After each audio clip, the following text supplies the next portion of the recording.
الله أكبر الله أكبر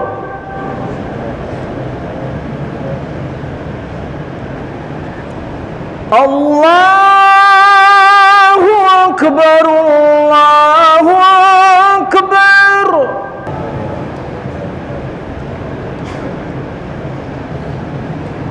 حي على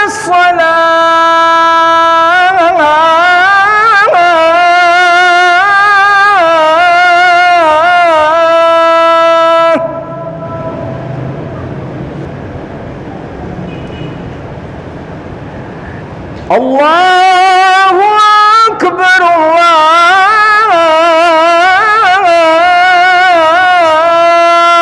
الله أكبر لا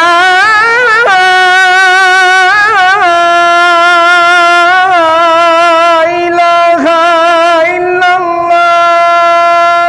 السلام عليكم ورحمة الله وبركاته. إن الحمد لله نحمده ونستعينه ونستغفره ونعوذ بالله من شرور أنفسنا ومن سيئات أعمالنا. من يهده الله فلا مضل له ومن يضلله فلا هادي له. وأشهد أن لا إله إلا الله وحده لا شريك له. وأشهد أن محمدًا عبده ورسوله. يا أيها الذين آمنوا اتقوا الله حق تقاته ولا تموتن إلا وأنتم مسلمون. يا أيها الناس اتقوا ربكم الذي خلقكم من نفس واحدة وخلق منها زوجها وبث منهما رجالا كثيرا ونساء. واتقوا الله الذي تساءلون به والأرحام إن الله كان عليكم رقيبا. يا أيها الذين آمنوا اتقوا الله وقولوا قولا سديدا يصلح لكم أعمالكم ويغفر لكم ذنوبكم. ومن يطع الله ورسوله فقد فاز فوزا عظيما. أما بعد فإن خير الحديث كتاب الله وخير الهدي هدي محمد صلى الله عليه وسلم. وشر الأمور محدثاتها وكل محدثة بدعة وكل بدعة ضلالة وكل ضلالة في النار.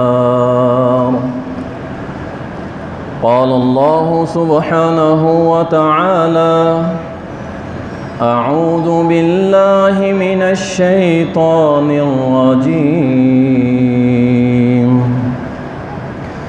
وإذا ذكر الله وحده اشمأزت قلوب الذين لا يؤمنون بالآخرة وإذا ذكر الذين من دونه إذا هم يستبشرون. اللهم صل على محمد وعلى آل محمد كما صليت على إبراهيم وعلى آل إبراهيم إنك حميد مجيد. اللهم بارك على محمد وعلى آل محمد كما باركت على إبراهيم وعلى آل إبراهيم إنك حميد مجيد. تعریفات اللہ سبحانہ و تعالیٰ کے لیے. درود السلام سید المرسلین شافی محشر ساقی کوثر امام المجاہدین جناب محمد الرسول اللہ صلی اللہ علیہ وسلم پر بے شمار رحمتیں ہوں، صحابہ کرام رضوان اللہ علیہم اجمعین پر۔ پچھلے جمعۃ المبارک کے اندر ہم نے قبر اور عذاب قبر کے متعلق گفتگو کی تھی، اور آج اسی قبر کے اندر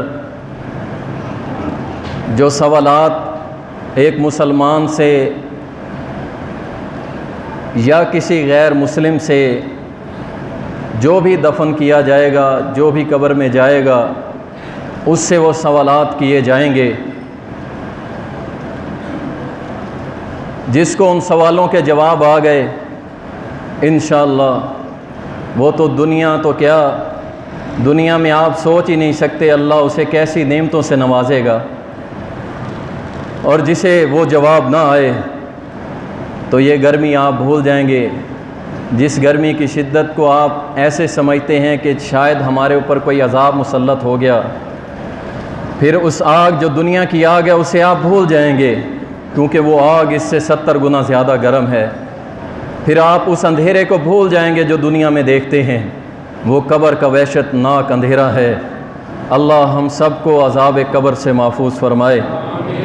سنن ابو داؤد کے اندر ایک حدیث آتی ہے، رسول اللہ صلی اللہ علیہ وسلم نے فرمایا، صحابہ کرام بھی ساتھ تھے، صحابہ کہتے ہیں کہ ایک انصاری کی قبر میں تدفین کا موقع تھا، نبی علیہ الصلاۃ والسلام اپنے ہاتھ میں ایک لکڑی لیے ہوئے بیٹھ گئے زمین پہ، ابھی قبر کی تیاری میں کچھ ٹائم تھا، آپ زمین کو کھریدنے لگے اور فرمایا میرے صحابہ عذاب قبر سے اللہ کی پناہ کو پکڑا کرو، اس کی تیاری کر لو، اس کی تیاری کر لو۔ نبی علیہ السلام نے فرمایا جب یہ بندہ دفن کیا جاتا ہے اور تم اسے دفنا کے واپس پلٹتے ہو تو یہ تمہارے جانے کی قدموں کی آواز اللہ اس کو سنا دیتا ہے۔ اللہ اکبر۔ اس کے بعد یہ قبر کے اندر 2 فرشتے اللہ کی طرف سے آتے ہیں اور اسے اٹھا کر کے بٹھا دیتے ہیں اور اس سے سوال کرتے ہیں، اور وہ پہلا سوال کرتے ہیں من ربک، تیرا رب کون، تیرا رب کون۔ یاد رکھیں میرا کوئی بہت عزیز اور پیارا دوست ہوگا نا، کوئی مجھ سے سوال کرے گا آپ کا دوست کون، میں کہوں گا فلاں شخص میرا دوست ہے۔ کیوں؟ مجھے اس کا تعارف معلوم ہے، میں اس کی پہچان رکھتا ہوں، میں اس کے کردار کو جانتا ہوں، میں اس کے آباء و اجداد کو جانتا ہوں، میری اس سے اتنی یاری ہے، میں اس کے ظاہر باطن پہ غور کرتا ہوں، اس کے اوپر غور و فکر کر کے میں نے اسے دوست بنایا ہے۔ کوئی مجھ سے پوچھے گا میں کہوں گا فلاں میرا دوست ہے۔ اگر کوئی پوچھتا ہے تیرے بڑے بھائی کا نام کیا ہے، میں فوراً سے بتا دوں گا، کیونکہ مجھے اس کا مکمل تعارف معلوم ہے۔ لیکن جب اللہ بندے سے ان فرشتوں کے ذریعے پوچھے گا من ربک، تو اس کا جواب صرف وہی دے سکے گا جس نے اس اللہ کی پہچان کی ہوگی، جس نے اللہ کی توحید کو سمجھا ہوگا، جس نے لا الہ الا اللہ پہ زندگی گزاری ہوگی، وہ اس کا جواب دے گا۔ میں انشاءاللہ اس کو آگے ذکر کرتا ہوں۔ دوسرا سوال ہوگا کہ تیرا دین کیا تھا، اور تیسرا سوال ہوگا تیرا نبی کون تھا۔ ان تینوں سوالوں کے جواب اہل ایمان ایسے دے دیں گے، ایسے دیں گے کہ جیسے یہ کوئی مسئلہ ہی نہیں ہے۔ وجہ کیا ہوگی؟ زندگی گزاری اسلام پہ گزاری، محمد کی سنتوں کو ادا کرتے ہوئے گزاری صلی اللہ علیہ وسلم۔ اور اس کے بعد چوتھا سوال کیا جائے گا کہ یہ سارا علم تو نے سیکھا کہاں سے؟ وہ کہے گا اللہ کے کلام یعنی قرآن پاک سے سیکھا ہے، اور میں اس پہ ایمان لایا ہوں۔ ساتھ ہی اللہ کی طرف سے حکم ہوگا اے میرے بندے نے سچ کہہ دیا ہے، اس کو جنت کے دروازے اس پہ کھول دو، اس کو جنت کے لباس پہنا دو، اس کے نیچے جنت کے بستر بچھا دو، اور جنت کی خوشبوئیں اس کے اوپر چھوڑ دو۔ یہ اللہ کا بندہ ایسے سوئے گا ایسے جیسے نئی نویلی دلہن سو جاتی ہے۔ اور نبی کائنات صلی اللہ علیہ وسلم نے فرمایا پھر دوسرا شخص آئے گا کہ جو اللہ رسول اور اسلام کا باغی تھا، اس سے پوچھا جائے گا تیرا رب کون، تیرا نبی کون، تیرا دین کیا ہے؟ وہ کہے گا میں نہیں جانتا۔ نبی علیہ الصلوۃ والسلام نے فرمایا اللہ کی طرف سے جواب آئے گا اس نے جھوٹ بولا ہے، یہ جھوٹا ہے۔ اسے معلوم تھا لیکن ان کے حکموں کو نہیں مانتا تھا، اس لیے یہ آج اس موقع پر جھوٹ بول رہا ہے۔ حکم ہوگا جہنم کی کھڑکیاں کھول دو، جہنم کے بستر بچھا دو، جہنم کے لباس پہنا دو ان کو۔ پھر فرمایا کہ اس کے اوپر ایک گنگا اور بہرے فرشتہ اس کے اوپر مقرر کیا جائے گا جس کے ہاتھ میں ایسا ہتھوڑا گرز ہوگا کہ اگر وہ پہاڑ پر مارے تو وہ خاک بن جائے، وہ ایسا ہتھوڑا اس کے سر کے اوپر مارے گا۔ نبی علیہ السلام نے فرمایا کہ جن و انس کے علاوہ ساری مخلوقات اس کے چیخنے اور اس ہتھوڑے کے لگنے کی آواز سنیں گے۔ اللہ اکبر۔ فرمایا اس کا جسم، اس کا سر خاک ہو جائے گا، اللہ اس کا جسم پھر بنا دے گا۔ اللہ اکبر۔ یہ قبر ہے میرے بھائی، قبر، اس کی تیاری کر لو۔ اور اس کی تیاری میں سب سے پہلا کام کیا ہے؟ آپ اللہ کی توحید کو سیکھو۔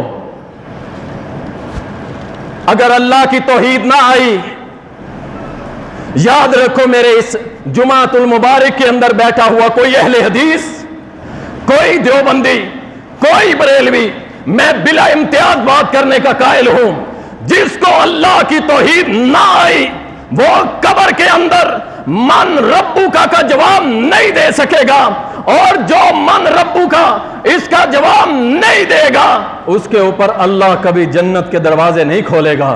وہ شروع ہو گیا اس کے اوپر اللہ کی طرف سے عذاب۔ یہ بندہ کہے گا ہاں لا ادری، میں نہیں جانتا اس سوال کا جواب۔ کیوں؟ ساری زندگی گزار دی، کہتا میں اہل حدیث، میں بریلوی، میں دیوبندی، لیکن اسے اپنے رب کا ہی تعارف نہ ہو سکا تو پھر اس نے کہاں زندگی غرق کر دی ہے۔ یاد رکھو سب سے پہلا سبق، اصول ثلاثہ میں سے پہلا اصول، دین کی بنیاد، دین کی جڑ، وہ ہے لا الہ الا اللہ۔ ہم نے اسے ایسے محسوس کیا جناب مولانا یہ تو خشک مضمون ہے، یہ توحید یہ خشک مضمون ہے۔ اگر توحید ٹھیک نہیں ہے اللہ کی قسم تمہارا کوئی عمل اللہ کے ہاں قبول بھی نہیں ہے۔ اس کو سیکھ لو۔ اللہ تعالیٰ قرآن کریم کے اندر فرماتے ہیں کہ جب ان لوگوں کے اوپر ایک اللہ کا ذکر کیا جاتا ہے، اکیلے اللہ کا، ان کے سینے تنگ ہونا شروع ہو جاتے ہیں، اور جب ان کے اوپر اللہ کے علاوہ غیروں کا ذکر کیا جاتا ہے تو ان کے دل کھل اٹھاتے ہیں، پھولوں کی طرح کھل کھلا اٹھتے ہیں۔ یعنی توحید ان کا سینہ تنگ کرتی ہے، لیکن اگر غیروں کے تذکرے کیے جائے تو ان کے سینے خوشی سے پھولے نہیں سماتے۔ تو اس لیے اہل ایمان، اہل توحید بن جاؤ، اللہ کی توحید کو سیکھ لو، انشاءاللہ تعالی منکر نکیر کے سوالات آپ کے لیے کوئی مسئلہ نہیں ہے انشاءاللہ۔ آئیے میں شروع کرتا ہوں۔ توحید کا جو لغوی معنی ہے، توحید کا ذرا ہوشیار ہو کے بیٹھنا، آج کا جمعہ سیکھنے کا، یہ جمعات ہوتے اس لیے ہم دین سیکھیں۔ مجھے نہیں آتے شعر میں آپ کو سناؤں، مجھے نہیں آتے۔ توحید سیکھو، توحید میرے محمد کی سنت کو اپناؤ، اسلام کو اوڑھنا بچھونا بناؤ، انشاءاللہ بیڑے پار ہو جائیں گے۔ توحید کا لغوی معنی کسی چیز کو ایک ماننا، اس کو یکتا کرنا، اور اس کو شرعی اصطلاح کے اندر محمد بن عبد الوہاب رحمہ اللہ فرماتے ہیں کہ شرعی اصطلاح میں توحید کا مطلب ہے ساری کی ساری عبادتیں صرف ایک اللہ کے لیے کرنا، ساری عبادتیں صرف ایک اللہ کے لیے، کسی اور کے لیے نہیں۔ اگر 1,00,000 عبادتیں، غور کرنا میرے جملے پہ، اگر 1,00,000 عبادتیں ہیں، اگر 1,00,000 میں سے آپ نے ایک عبادت غیر اللہ کے لیے کر دی تو آپ کی توحید ختم ہو گئی، آپ کی توحید ختم۔ اس لیے توحید کا جو شرعی اصطلاح میں معنی ہے جتنی بھی عبادتیں ہیں ساری کی ساری کس کے لیے ہیں؟ اللہ اکبر۔ آگے چلتے ہیں۔ اس توحید یعنی اللہ کو اکیلا ماننا، اللہ کو اکیلا ماننا۔ اگر اللہ کی ذات کا تعارف کریں گے تو اس طرح قل هو اللہ احد اللہ الصمد لم یلد ولم یولد ولم یکن له کفوا احد۔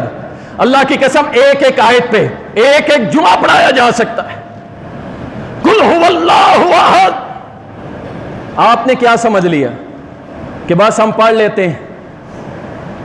اس کی ایک آیت پہ ایک جمعہ پڑھایا جا سکتا ہے۔ کہہ دو یہ مخاطب تو محمد رسول اللہ ہے صلی اللہ علیہ وسلم، لیکن آپ کے جانے کے بعد ساری امت اس کی مخاطب ہے۔ کہہ دو اللہ اکیلا ہے۔ یہاں میں ترجمہ اکیلا کروں گا احد کا۔ اگر واحد ہوتا تو اس کا ترجمہ کرتا اللہ ایک ہے۔ یا ترجمہ ہوگا کہہ دو اللہ اکیلا ہے، اکیلا ہے۔ کیوں؟ آگے جو مضمون چل رہا ہے اگر اکیلا نہیں کہیں گے تو وہ اس میں تھوڑا سا رد و بدل ہو جائے۔ اللہ الصمد، یہ اللہ کی ذات کا تعارف ہے۔ مشرکین نے پوچھا تھا تو بتا تیرا رب کیسا ہے؟ سبحان اللہ، تیرا اللہ کیسا ہے؟ اور یاد رکھو یہ جو لفظ اللہ ہے نا، یہ مشرکین نے اپنے بتوں کے لیے کہیں بھی استعمال نہیں کیا۔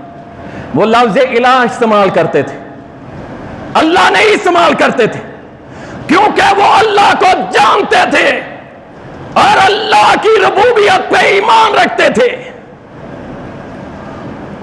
اللہ کی ربوبیت پہ ایمان رکھتے تھے۔ میں آگے ذکر کرتا ہوں۔ اللہ الصمد، اللہ بے نیاز ہے۔ لم یلد ولم یولد، نہ اس نے کسی کو پیدا کیا نہ اس کو کسی نے پیدا کیا۔ اللہ اکبر۔ جس کی اولاد ہوتی ہے وہ کہیں نہ کہیں آ کے مجبور ہو جاتا ہے، اور جس کا باپ ہوتا ہے وہ بھی کہیں نہ کہیں آ کے مجبور ہو جاتا ہے۔ اس کی کوئی اولاد نہیں، نہ اس کا کوئی باپ ہے۔ وَلَمْ يَكُنْ لَهُ كُفُوًا أَحَدٌ، اس کی ہم شریک کسی کی مجال نہیں کوئی اس کی برابری کر سکے، کوئی اس کے برابر نہیں۔ ساری اس کی مخلوق، وہ اکیلا خالق۔ یہاں ایک سوال چھوڑتا چلا جاتا۔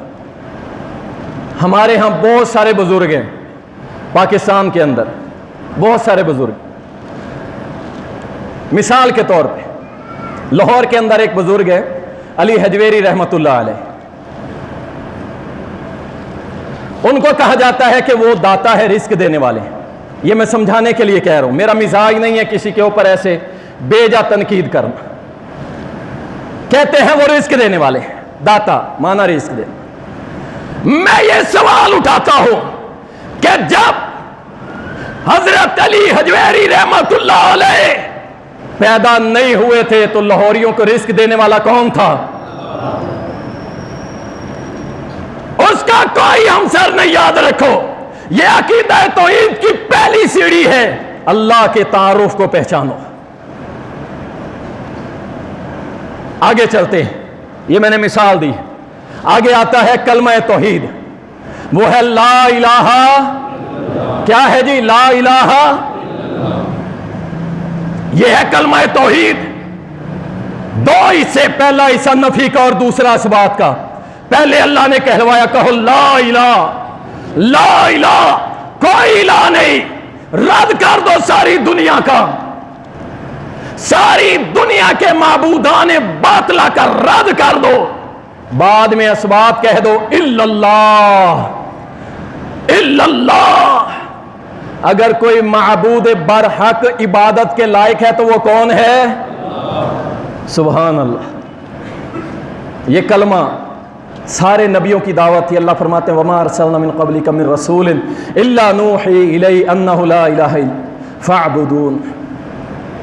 ہر نبی کی یہی دعوت تھی، ہر نبی یہی کہتا تھا اللہ کے علاوہ کوئی عبادت کے لائق نہیں، اللہ کی عبادت کرو، اللہ کی عبادت کرو۔ کسی نبی نے نہیں کہا میری عبادت کرو، مجھے سجدہ کر لو، مجھے ایسے کر لو، کسی نے نہیں کہا، سارے نبیوں کی عبادت۔ اچھا کلمہ کون سا فائدہ دے گا یہ بھی سن لیں، بڑا مزے کا یہ سوال ہے آپ کے لیے اور اس کا جواب بھی سن لیں، کون سا کلمہ فائدہ دے گا؟ کچھ لوگ پڑھتے ہیں لا الہ الا اللہ، صبح فجر کے بعد مل کے بھی پڑھتے ہیں، لیکن کیا فائدہ دے گا وہ کلمہ؟ کون سا کلمہ فائدہ دے گا؟ سن لو، کلمہ کون سا فائدہ دے گا؟ آپ پڑھتے رہیں، 1 کروڑ بار پڑھتے رہیں لا الہ الا اللہ، اللہ کے ہاں قبول نہیں ہوگا۔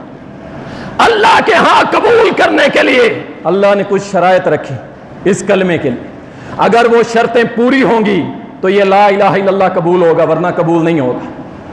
پہلی شرط کیا ہے؟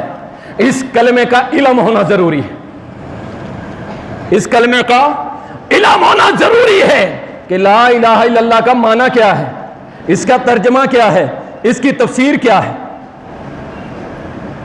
اللہ کی قسم اس مجمع میں سے میں اچھا گمان رکھنے کا قائل ہوں، لیکن پھر بھی کہتا ہوں کچھ بھائی ایسے بھی ہوں گے جنہیں لا الہ الا اللہ کا ترجمہ بھی پتہ نہیں ہوگا۔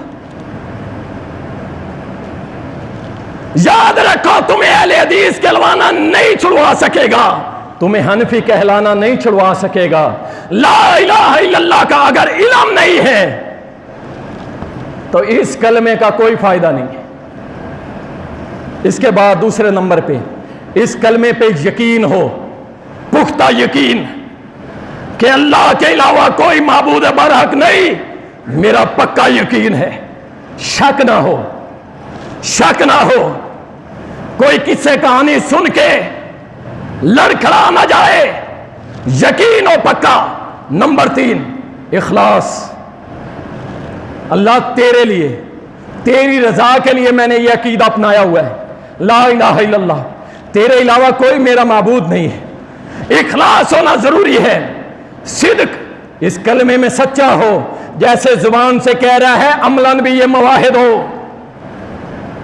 زبان سے کہے لا الہ الا اللہ اور گاڑی کے آگے چھتر لٹکاتا ہے، زبان سے کہے لا الہ الا اللہ اور کوٹھے کے اوپر ہانڈی سجا رکھتا ہے، یہ میرے کوٹھے کو، مکان کو نظر باد سے بچائے۔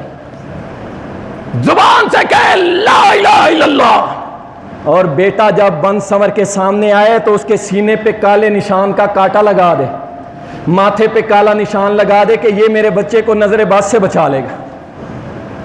زبان سے کہے لا الہ الا اللہ، 5 انگوٹھیاں ہاتھوں میں ڈالی ہوئی ہیں، کہتا ہے یہ مجھے رزق دیتی ہے، یہ جب سے پہنا میری دکان بڑی چلنے لگ گئی۔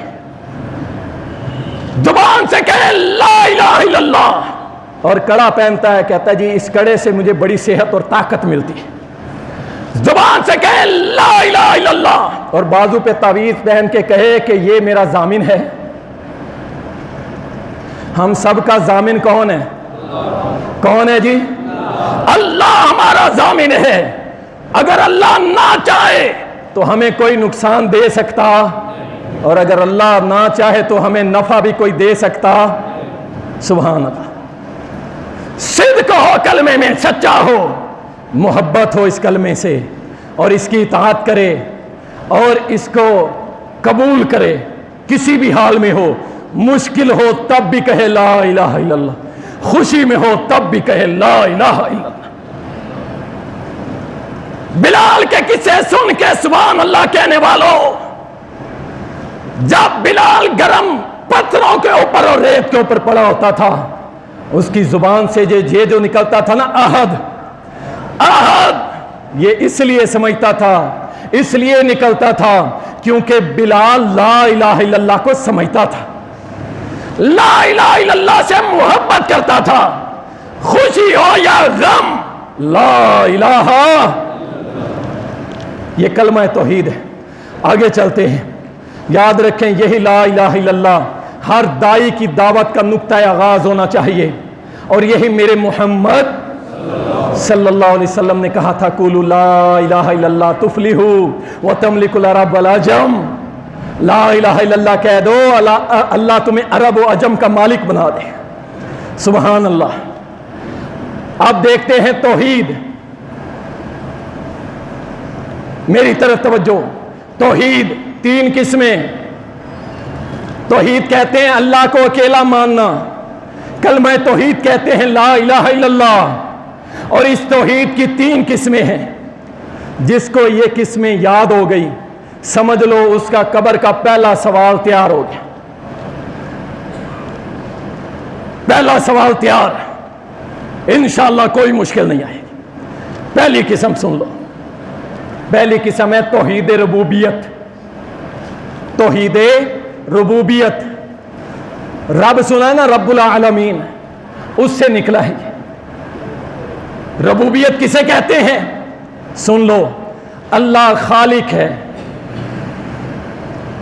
نمبر 1 اللہ خالق ہے. نمبر 2 اللہ مالک ہے.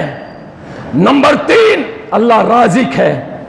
نمبر 4 اللہ مدبر الامر ہے. یہ 4 چیزیں مل کے بنتی ہے توحید ربوبیت. اگر ان 4 چیزوں میں کسی ایک میں بھی اللہ کا شریک بنایا گیا توحید ختم, لا الہ الا اللہ ختم. اس میں اللہ کا کوئی شریک ہو سکتا نہیں ہے. آئیے قرآن کریم سے پوچھتے ہیں کہ اللہ خالق کیسے ہے. اللہ فرماتے ہیں ثم خلقنا النطفة علقة فخلقنا العلقة مضغة فخلقنا المضغة عظاما فكسونا العظام لحما. سبحان اللہ.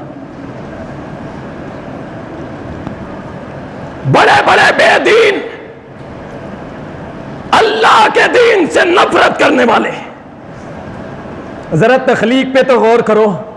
اللہ فرماتے ہیں پھر ہم نے نطفے سے ایک جمع ہوا خون بنایا. ہیں چودھری صاحب, ملک صاحب, نواب صاحب, فلاں صاحب, ذرا آ تو صحیح. اللہ نے تیری اوقات تیرے سامنے رکھ دی. آج تیرا تکبر ہی ختم نہیں ہوتا. فرمایا ہم نے ایک نطفے سے جمع ہوا خون, پھر اس سے ایک گوشت کا لوتھڑا بنایا, پھر اس گوشت کے لوتھڑے سے ہڈیاں بنائی, پھر اس ہڈیوں کے اوپر ہم نے اس کے اوپر گوشت چڑھایا. اللہ اکبر. پھر اسے ایک خوبصورت شکل دے کے پیدا فرما دیا اور فرمایا فتبارک اللہ احسن الخالقین. بابرکت ہے میرا اللہ جو سب سے بہترین خالق ہے. اللہ اکبر. جا رب, توجہ میری طرف, جا رب, تم ایک نطفہ تھے, تمہیں گوشت, تمہیں خون کا ایک لوتھڑا بنایا, پھر گوشت بنایا, گوشت سے ہڈیاں بنائی, ہڈیوں پہ تمہارے گوشت چڑھایا, اس کے اوپر چمڑی لگائی, خوبصورت بنا کے 4 قسمیں کھا کے اللہ نے فرمایا ہم نے انسان کو خوبصورت پیدا کیا ہے. مجھے یہ تو بتا, یہ جو ساری تخلیق ہو رہی ہے کیا اس میں اللہ کے علاوہ کوئی اور بھی شامل ہے؟ ٹھنڈے دل کے ساتھ سنو, اگر اس ماں کے پیٹ کے اندر اللہ کے علاوہ تمہارا کوئی خالق نہیں ہے تو دنیا میں آ کے اللہ کو چھوڑ کے غیروں پہ در پہ کیوں جاتے ہو؟ تیری ماں فروٹ کھاتی تھی, روٹی کھاتی تھی, کچھ بھی کھاتی تھی, اللہ ایک رگ کے ذریعے, ناڑ کے ذریعے تیرے پیٹ میں پہنچاتا تھا. دنیا میں آخرت, دنیا میں پیٹ کے اندر وہ رازق, وہ عرش عظیم کا مالک تمہارے پیٹ میں کھانا پہنچاتا تھا. تمہیں دنیا میں ماں کے پیٹ کے اندر تمہارا وہی خالق تھا, وہی رازق تھا, وہی مالک تھا, وہی مدبر الامر 9 مہینے تمہیں پالتا رہا, اور دنیا میں آتے ہی تو اللہ کے ساتھ شرک شروع کر دیتا ہے. اللہ اکبر. والذین یدعون من دون اللہ لا یخلقون شیئا وهم یخلقون. اللہ فرماتا ہے اللہ کو چھوڑ کے جن کی تم عبادت کرتے ہو, جن کو تم پکارتے ہو, انہوں نے کائنات میں کوئی چیز تخلیق نہیں کی, بلکہ ان کا بھی خالق کون ہے؟ اللہ ہے. سبحان اللہ. ایک اور آیت ہے سورۃ الحج کی, بڑی پیاری آیت ہے. اہل توحید کے سینے ٹھر جاتے ہیں اللہ کی قسم. اللہ تیرا احسان ہے, اللہ تیرا کروڑا شکر ہے. اللہ تم نے ہمیں توحید کی سمجھ عطا فرمائی. اللہ تیرا احسان ہے. کیا فرمایا اللہ نے؟ یا ایھا الناس, اے لوگو, پوری کائنات کو اللہ نے مخاطب کیا. ضرب مثل فاستمعوا لہ. اللہ مثال پیش کر رہا ہے اور فرما رہا ہے غور سے سنو. کیا مثال ہے؟ ان الذین تدعون من دون اللہ, یہ جو لوگ اللہ کو چھوڑ کے غیروں کی عبادت کرتے ہیں نا، اللہ کو چھوڑ کے، لن یخلقوا ذبابا، عقل سے کام لو، اللہ کو چھوڑ کے جن کی عبادت کرتے ہو، انہوں نے ایک مکھی بنانے کی بھی ان کے پاس طاقت، ایک مکھی۔ اللہ نے ایک چھوٹی سی مخلوق کا تذکرہ کی اور فرمایا وَلَوِ اجْتَمَعُوا لَهُ، یہ سارے اکٹھے ہو جائیں، ساری دنیا اکٹھی ہو جائے اور مل کے بھی اللہ جیسی نہیں ہے۔ آگے سنیے، وَإِن يَسْلُبْهُمُ الذُّبَابُ شَيْئًا، سبحان اللہ، اگر کوئی مکھی ان کے سامنے سے کچھ لے کے اڑ جائے، چھین کے اڑ جائے، غور کرنا الفاظ پہ، چھین کے اڑ جائے۔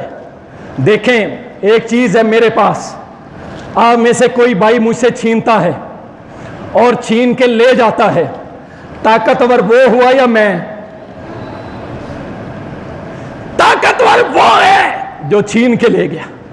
اللہ قرآن میں فرما رہے ہیں کہ اگر وہ مکھی ان سے کوئی چیز چھین کے لے جائے تو طاقتور مکھی ہوئی یا غیر اللہ؟ مکھی طاقتور ہوئی۔ اللہ اکبر، فرمایا لا یستنقذوہ منہ، ان کے پاس اتنی بھی طاقت نہیں ہے کہ یہ اس مکھی سے چھینا ہوا کھانا واپس لا سکے،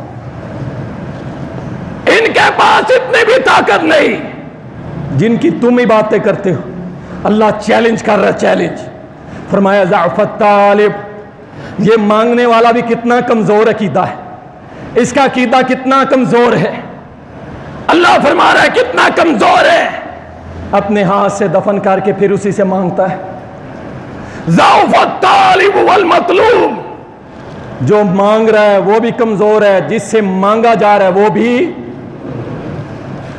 توحید کی پہلی قسم توحید ربوبیت، اور اس کی پہلی قسم ہے اللہ خالق ہے، اللہ خالق ہے، اور دوسری قسم ہے اللہ مالک ہے۔ یہ توحید ربوبیت کی دوسری قسم ہے، اللہ مالک ہے، مالک یوم الدین پڑھتے ہیں نا نماز میں، مالک یوم الدین، قیامت کے دن کا مالک کون ہے؟ کوئی اور بھی ہے کہ نہیں؟ او بھائی کوئی چھڑوا لے، کوئی اور ہو سکتا ہے؟ نہیں ہو سکتا۔ مالک یوم الدین، اللہ مالک ہے۔ فرمایا قل ادعوا الذین زعمتم من دون اللہ لا یملکون مثقال ذرۃ فی السماوات والارض وما لهم فیہما من شرک وما لهم منہم من ظہیر۔ سبحان اللہ، فرمایا ان سے کہہ دو یہ جو گمان کیے ہوئے نا اللہ کے علاوہ کسی اور سے مانگنے کا، ان کو کہہ دو لا یملکون مثقال ذرۃ،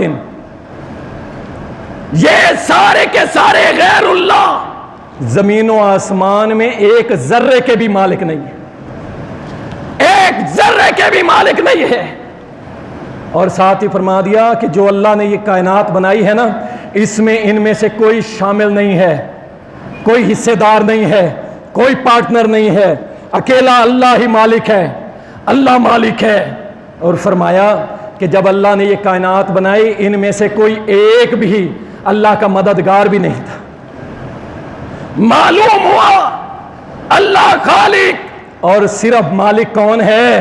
اللہ مالک۔ آگے چلتے ہیں، اللہ رازق ہے، یہ بہت بڑا مسئلہ ہے، میری طرف توجہ کریں۔ رازق، عقیدہ پکا کرو۔ میرے تاجر بھائی بھی بیٹھے، میری دکان بند ہوگی جی، اچھا کیا کرنا ہے؟ تویز لٹکا دیتے ہیں، کسی بابا جی کی فوٹو لگا دیتے ہیں۔ اس کام کی عقل کا اندازہ لگاؤ، کہتا ہے بابا جی کے حقے کا پانی لے آؤ، دکان کے آگے چھڑکاؤ کر دو، تیری دکان چلنے لگ جائے گی۔ انا للہ و انا الیہ راجعون۔ یہ جواب دے گا من ربک کا، یہ جواب دے گا تیرا رب کون، اس سوال کا جس کا عقیدہ یہ ہے کہ حقے کے پانی سے میری دکان چل پڑے گی۔ اللہ اکبر، اللہ تعالیٰ فرماتے ہیں کہ میں ہی یبسط الرزق لمن یشاء ویقدر، یہ اللہ جس کا چاہتا ہے رزق بڑھا دیتا ہے اور جس کا چاہتا ہے تنگ کر دیتا ہے۔ یہ اختیار کس کے پاس ہے جی؟ اللہ کے پاس ہے۔ اللہ مدبر الامر ہے، ساری کائنات کا نظام چلانے والا۔ یہ چوتھی قسم ہے توحید ربوبیت کی، سمجھ آئی کہ نہیں آپ کو؟ لا الہ الا اللہ توحید تو کلمہ توحید ہے، ٹھیک ہے؟ توحید کا معنی ہوتا ہے اللہ اکیلا ہے، سبحان اللہ۔ اور آگے توحید کی 3 قسمیں ہیں۔ پہلی قسم ہے توحید ربوبیت، دوسری قسم ہے توحید الوہیت، اور تیسری قسم ہے توحید اسماء و صفات۔ اور پہلی قسم توحید ربوبیت، اللہ خالق، اللہ مالک، اللہ رازق اور اللہ مدبر الامر ہے۔ مدبر الامر کہتے ہیں ساری کائنات کا نظام چلانے والا۔ یہ سورج کا آفتاب کا طلوع ہونا ہے اور ساتھ غروب ہو جانا، یہ ہواؤں کا چلنا، ہمارے تو یہ مزاج ہے، ہموں کا سیزن چل رہا ہے، آندھی چلے نا تو باغات والے جن کو اللہ نے عقیدے کی سمجھ نہیں دی، ان میں سے کوئی کہے گا یا کوئی بوڑھا کہے گا بھائی ایسے کرو، جھاڑو اپنے پاؤں کے نیچے دبا لو، یہ آندھی رک جائے گی۔ ان ہواؤں کا چلانے والا کون ہے؟ ان کو روکنے پہ قادر کون ہے؟ سبحان اللہ۔ یہ 4 چیزیں، یہ 4 فعل، یہ افعال میرے رب کے، یہ مل کے بنتی ہے توحید ربوبیت، ٹھیک ہے نا جی؟ آج کے بعد سنو میری طرف توجہ کر، آج کے بعد ہم سب کا خالق کون ہے؟ ہم سب کا مالک کون ہے؟ ہم سب کا رازق کون ہے؟ اور اس ساری کائنات کا نظام چلانے والا کون ہے؟ انشاءاللہ اسی عقیدے کو قابو کر لو، آپ کی توحید کا ایک حصہ تیار ہو گیا۔ دوسرا حصہ میں آسان الفاظ میں بیان کر، وہ ہے توحید الوہیت۔ کسے کہتے ہیں؟ سن لو، توحید الوہیت کہتے ہیں جتنی بھی باتیں ہیں ساری کی ساری کس کے لیے ہیں؟ اللہ کے لیے۔ اس پہ اگر آیتیں پڑھوں تو بہت سارا وقت، میں مختصر آپ کو سمجھاتا ہوں۔ دیکھیں مشرکوں نے ایک آفر کی تھی نبی علیہ السلام، دیکھیں 1 سال اللہ کے نبی آپ اور آپ کے صحابہ ہمارے بتوں کی پوجا کر لیں، 1 سال ہم آپ کے اللہ کی پوجا کر لیں۔ اللہ اکبر، 1 سال، لیکن نہیں، اللہ نے فوراً قرآن میں جواب دے دیا، قل یا ایھا الکافرون لا اعبد ما تعبدون، کہہ دو اے محمد صلی اللہ علیہ وسلم جن کی تم عبادت کرتے ہو میں نہیں کرنے والا، اور جس کی میں عبادت کرتا ہوں مجھے بھی لگتا ہے کہ تم بھی اس کی عبادت نہیں کرو گے۔ اللہ اکبر۔ اس لیے ساری کی ساری باتیں کس کے لیے ہیں؟ اللہ کے لیے ہیں۔ اسی کے اوپر جھگڑا تھا۔ دیکھو یہ جتنے مشرکین تھے نا مکہ کے، سورۃ المومنون 81 نمبر سے آگے پڑھ لینا گھر جا کے، وہ مانتے تھے کہ خالق اللہ ہے، مالک اللہ ہے، رازق اللہ ہے، یہ بارشیں برسانے والا اللہ ہے۔ بھائی جھگڑا کس چیز پہ تھا؟ جھگڑا توحید کی اس قسم پہ تھا، جب اللہ کے نبی نے فرمایا نا کہ جتنی بھی باتیں صرف ایک اللہ کے لیے، کہنے لگے یہ کیسی بات ہے؟ ما نعبدہم الا لیقربونا الی اللہ زلفیٰ، ہم ان کی عبادت نہیں کرتے، عبادت اللہ کی کرتے ہیں۔ یہ جن کی ہم پوجا کر رہے ہیں نا، یہ ہمیں اللہ کے قریب کرتے ہیں، اس لیے ہم ان کی پوجا کرتے ہیں۔ جھگڑا توحید الوہیت پہ۔ آؤ سنو توحید الوہیت عبادتیں کون کون سی ہیں سن لیں۔ آپ نے سمجھ لیا کہ صرف نماز روزہ ہی کافی ہے، ساری عبادت کی قسمیں بہت ساری ہیں، میں چند ایک مشہور گنوا دیتا ہوں۔ نماز، روزہ، حج، زکوٰۃ، میری طرف توجہ کر لیں، طواف، دعا، التجا، سجدہ، رکوع، قیام، نظر، نیاز، صدقہ، خیرات، 11ویں بڑی 11ویں چھوٹی 11ویں 12ویں چھوٹی بڑی ساری کی ساری مشکل کشا نفع نقصان کا مالک اللہ کے علاوہ کوئی نہیں. محبت صرف اللہ کے لیے، الفت، امید، خوف، توکل، ذبیحہ، فریاد، پکار، حکم، احکام، ذکر، اذکار، بگڑیاں بنانے والا اور بگڑیاں جوڑنے والا، کشتیاں ڈبونے والا، کشتیاں تیرانے والا، بکرا چھترا، اور اسی طرح قربانی، فریاد، حاجت، منت، منوتی، یہ ساری کی ساری باتیں ہیں. اور یہ ساری کی ساری باتیں کس کے لیے؟ وَإِلَٰهُكُمْ إِلَٰهٌ وَاحِدٌ، تم سب کا الہ ایک ہے، اور وہ کون ہے؟ یہ ہے توحید الوہیت. انشاءاللہ آج کے بعد ہم اللہ کی عبادت میں شرک نہیں کریں گے انشاءاللہ. تیسری قسم یہ ہے توحید اسماء و صفات. اس میں بہت کم بیان کیا جاتا ہے کیونکہ یہ مشکل ڈیفیکلٹ موضوع بھی ہے.